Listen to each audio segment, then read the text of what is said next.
ఇక సినీ నటుడు పోసాని కృష్ణమురళిని హైదరాబాద్లోని తన ఇంట్లో ఏపీ పోలీసులు అరెస్ట్ చేశారు. కులాల పేరుతో దూషించడంతో పాటు ప్రజల్లో వర్గ విభేదాలు సృష్టించారని అన్నమయ్య జిల్లా ఓబులవారిపాలి పిఎస్లో పోసానిపై కేసు నమోదు అయింది. అయితే రాజంపేట అడిషనల్ మెజిస్ట్రేట్ ఎదుట పోసానిని పోలీసులు హాజరుపరచనున్నారు. అయితే ఈ అరెస్ట్ను వైసీపీ నాయకులు తీవ్రంగా ఖండిస్తున్నారు.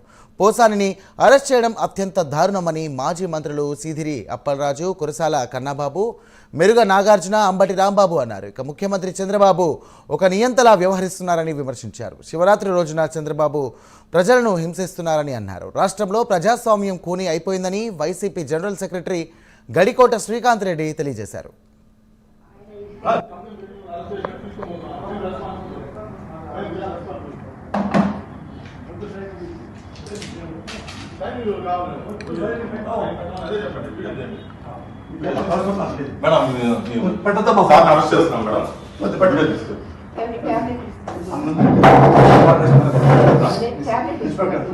సార్ రండి సార్,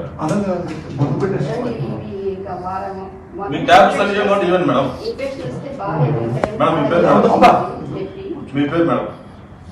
మీకు నోటీస్ ఇస్తున్నాం సార్. అరెస్ట్ చేస్తున్నాం, నోటీస్ ఇస్తున్నాం. నోటీస్ తీసుకోండి మేడం, నోటీస్ తీసుకోండి మేడం. తీసుకోండి మేడం, మీరు అరెస్ట్ చేస్తున్నామని ఇన్ఫర్మేషన్ ఇస్తున్నాము. మేము ఏం రౌడీజం చేయలేదు సార్, అరెస్ట్ చేస్తున్నాము అంటున్నాము. ఏ నోటీస్ ఇవ్వకుండా మీరు ఎవరో తెలియకుండా నోటీస్ ఏం లేదా, మీరు లోపలికి కేసు లోపలికి కేసు రండి, రాజలోకి కేసు రండి. మేము ఎవరు అంటారు, రాజలోకి కేసు రండి. నోటీసు పంపిస్తే నేను హాస్పిటల్కి వెళ్ళి ట్రీట్మెంట్ చేసుకొని వస్తా. సార్ మేము అరెస్ట్ చేస్తున్నాం సార్, మీరు కోఆపరేట్ చేయండి, లేదంటే మీరు కంప్లైంట్ చేయాల్సి వస్తుంది. అంటే మా డ్యూటీ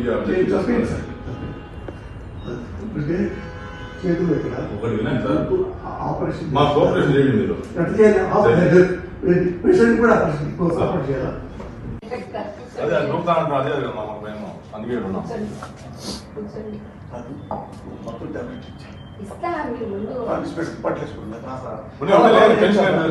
చూసుకుంటాం మేడం, ఆయన టేక్ కేర్, ఆయన అన్ని విషయాలు మేము జాగ్రత్త చూసుకుంటాం. అమ్మా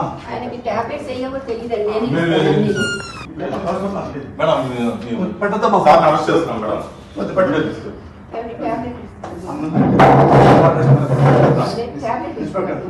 సార్ రండి సార్.